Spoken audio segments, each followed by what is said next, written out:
Good morning, everyone. I'm Richard Rundell with LVMPD's Fatal Detail, and I'm here to provide you with additional information regarding a hit and run fatal collision that occurred at the intersection of Charleston and Hollywood Boulevard. Before I begin, I just want to thank all of you guys for being here and helping us bring attention to such a tragic event. I'd also like to take the time to thank the families of Ethan Velasquez and Julian Torres for joining us here during such a difficult time. We come here together today to plead for the community's assistance in locating the individual responsible for Ethan and Julian's death. In the early morning hours of July 5th, my section responded to a fatal collision involving two vehicles at the intersection you see behind me. This is a location where Ethan and Julian tragically lost their lives at the hands of a reckless driver while on the way home from celebrating the 4th of July with their friends. After the collision, that reckless driver fled the scene on foot. Through our investigation, we have identified the driver responsible for killing Julian and Ethan as 20-year-old Luis Angel Murillo, who is pictured here to my left. Evidence and witness statements gathered on the scene show that Murillo was traveling south on Hollywood Boulevard towards Charleston at a very high rate of speed. Julian and Ethan's vehicle entered the intersection on a green light, and Murillo's vehicle entered on a red light, and he collided with their vehicle, killing them both. Our investigators have spent the last 6 days exhausting every resource and lead in an effort to apprehend Murillo, but we've been unsuccessful.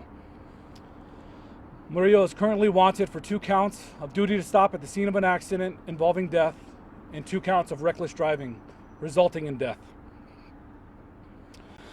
Today we turn to our community in hopes someone may be able to provide any leads to Murillo's whereabouts or additional information they may have about this case.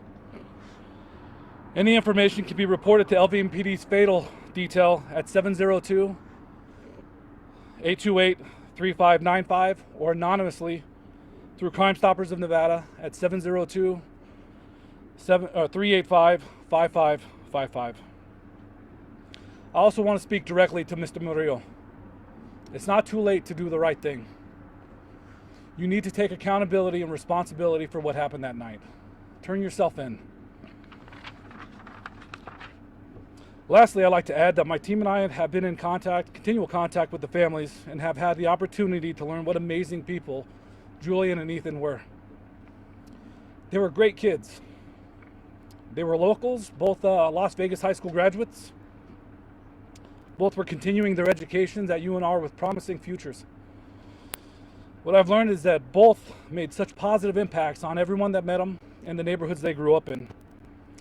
This collision not only took their lives, but it left their lives of their loved ones forever incomplete.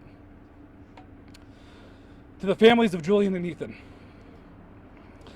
I'd like to say these 2 young men were the type of kids that every parent wishes for. And I know you guys are proud of them. Now I'd like to introduce Ethan's mother, Janelle Velasquez, who will be speaking on behalf of both families. And then after her remarks, we'll take a couple questions, okay?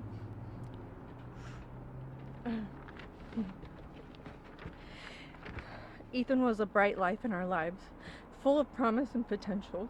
At just 19 years old, he was excited about returning for his second year at UNR. He was always eager for new experiences and adventures, and his love for the outdoors and snowboarding brought him so much joy. Julian had just graduated from LVHS and was set to join Ethan at UNR. Ethan and Julian were not just students. They were cherished sons and loyal friends to many. We had plans to take a trip together before Ethan returned to college, a chance to create more memories and spend precious time together.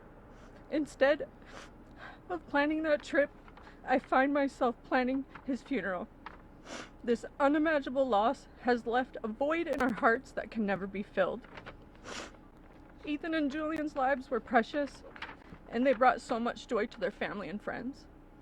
I am asking for the community's help in finding the person responsible. Ethan and Julian deserve justice, and our families need closure to begin healing from this tragedy. Please call Crime Stoppers with any information you have that may lead to his arrest. Thank you.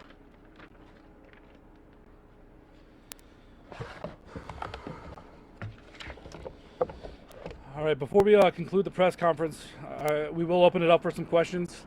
The family won't be doing any questions or interviews today, and so I'd just like to ask that we respect their privacy. But before we would start, I'd just like to remind everyone that we're still very early on in this investigation, and so I might not be able to answer every question, but I'll try. Yes, sir. What's the biggest obstacle right now trying to find the suspect? Just the fact that so we have a lot of cooperations from family and friends. He's not in contact with any of them, so we believe he's still here in town. We don't believe he's fled to any other state or country or anything like that. My guess is he's scared. He doesn't know what's going to happen, and that it's his fear of not wanting to come forward that is keeping him on the run. I just want to make sure the suspect, did you say he ran a red light? Is that? Yes, he ran a red light. Yes, he was traveling south here, and Ethan and Julian were traveling west. As they entered the intersection on a green light, he entered southbound on a red light. So no evidence right now that the suspect knew the two victims? No, there's no connection. How quickly were you able to determine that this was your suspect with a degree of certainty? So with any hit and run investigation, they're pretty complex investigations, and there's two major parts of it: identifying the vehicle involved, and then identifying the driver that's in actual physical control of that vehicle at that time. This was easy with the vehicle because it was left here on scene. Now we've got to start trying to piece together who was driving, and one of the ways we do that is look for the owner of the vehicle. We interview multiple witnesses, photo lineups, other investigative techniques where we are able to positively identify, gathering video, sort of thing like that, interviewing family, friends, and that's able to help us identify him positively. And that's kind of what was the delay with pushing this out to you guys. Was we didn't want to do that without being certain that we could put him behind the wheel. I'll take one last question and then we'll wrap Do you up. have any idea how he was able to just basically disappear at 7 o'clock in the morning? So this collision actually happened at 2:42 in the morning is when it was reported to our dispatch center. Obviously, he was not so injured where he was able to flee on foot. We don't know what his injuries are, but at that time of the morning, the people that were here, the witnesses, were more worried about Ethan and Julian than they were about trying to take somebody into custody.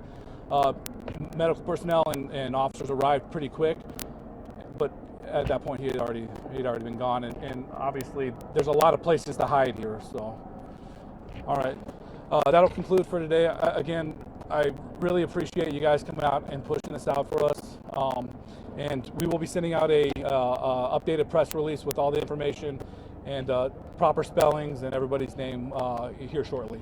All right, thank you guys.